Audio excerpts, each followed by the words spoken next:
As popular as we tend to think that anime is, the reality is rather different. While some of us are completely consumed in its culture, a lot of people still seem to have stereotyped opinions that they naturally associate with anime. That kind of scares them from watching it. That by watching one single episode it's going to instantly turn them into a Dragon Ball yelling, Naruto running, body pillow staining, weeb. Or they think it's hentai just cause they can't tell the difference between the two. I mean, hey, I remember when I was younger I found one of my friends watching anime, and I immediately thought this was going to be some childish Cartoon Network type shit. He said, hey, come in, try it, it's kind of like hentai, you'll enjoy it. Now I thought he was done for, that this was an incurable disease that would destroy his entire life and rot him from his very core. But then again, I, like many others, had been influenced to think, hey, if it's animated, it's for kids. And if it's animated in a different language, Como arigato. burn it. But on the other hand, shows like South Park, Family Guy and The Simpsons have been running for years and they're accepted. These are all the thoughts that were going through my head at the time, and I imagine a lot of other people were in the same boat as me. But then I watched one single episode of Death Note. This single rollercoaster of an introduction to anime absolutely blew my little mind and got me addicted to the series. The level of suspense and 3D chess that was unraveled over the course of one episode absolutely blew me away. It was something that a regular TV show would spend an entire season to deliver, all wrapped up into one episode. This confirmed that most of what I had thought had been complete shit. And really just the opinions I'd heard from other people because I couldn't make my own. This had completely hooked me in. Anime has seen a massive explosion in popularity and global perception in recent years, so much so that it's thought that it may soon become mainstream. Titles like Attack on Titan, My Hero Academia, Demon Slayer and One Punch Man finding their way into pop culture. To go with that, shows are trending more and more on Twitter and fandoms are growing, as well as part-time reviewers becoming more and more vocal outside of those deep dark corners of the My Anime List comment section. The massive level of scope and versatility that anime has to itself goes nearly unmatched anywhere else. Real world limitations are non-existent and bad acting and casting is rare. And more often than not, adaptations are faithful to their source material, with poor adaptations being more of a rarity now. But there's still this shit. This huge movement in the genre has really taken it from a topic that is rather taboo to something that is more normalised in society. Series themselves can range from massive sagas with a known end goal to more personality based and character driven storylines, or just effectively deliver some brilliantly unique storylines unlike anywhere else.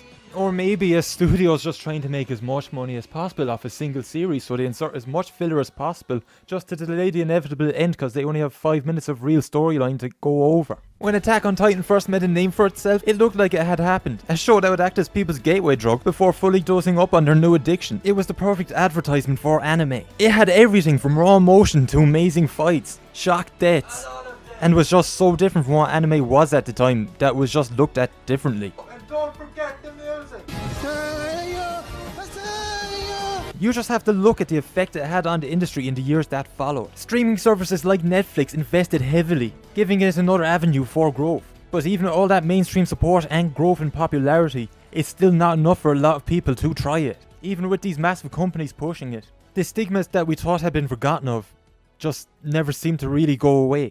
What is it that anime can't get past? Is it the familiarity that people feel when they see actors on screen and try to imagine themselves in those roles? Does it lie in the comfort of knowing what regular TV is going to throw at you and not having to waste any precious time? Is it that people see an anime character and think, oh no, that doesn't look like me?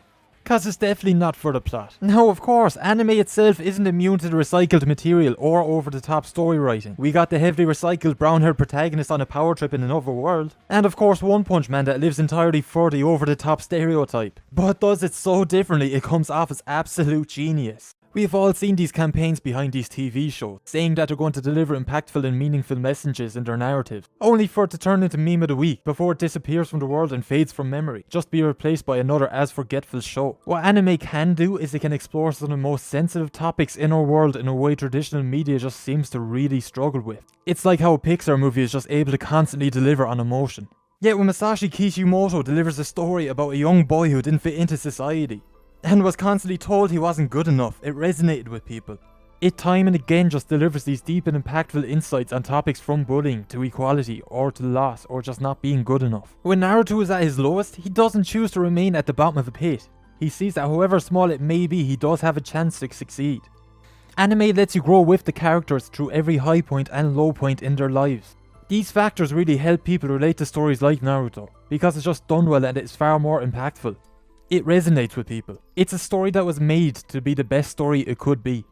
And it just feels like there is far more character development.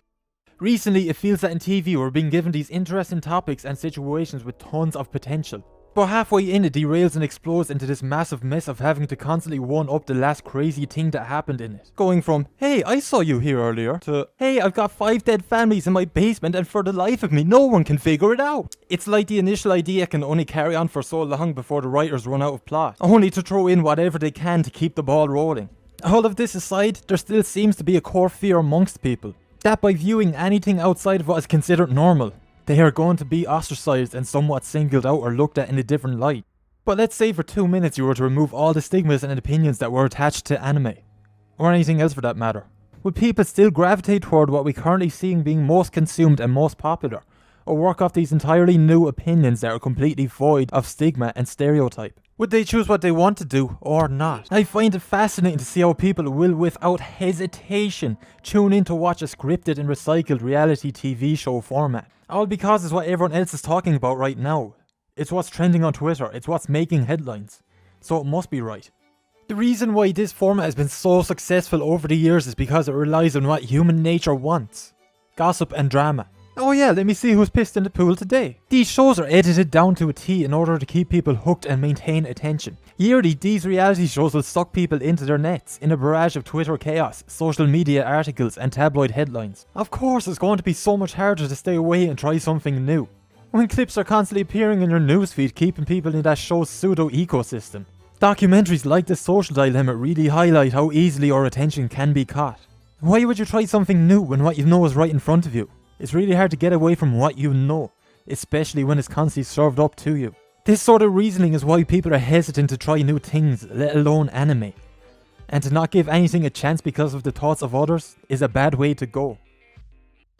While anime as a whole has gone through massive changes in recent years, on its way to becoming more accepted, commercial and widespread, a lot of those old stigmas from the past just still seem to hold it back. And the truth about that is that if they're still here today, then it's most likely that they're going to stay around for a lot longer. If we are living in a world where communication and thought is more widespread than it ever has been before, and these old ideas still linger, then it's hard to imagine if they'll actually ever be gotten rid of anytime soon. But ultimately, it's up to the individual to decide on how they want to perceive it, and for them to be the judge. But none of that should affect your decision, because for all that anime provides and what you could miss out on, you might regret not giving it a try.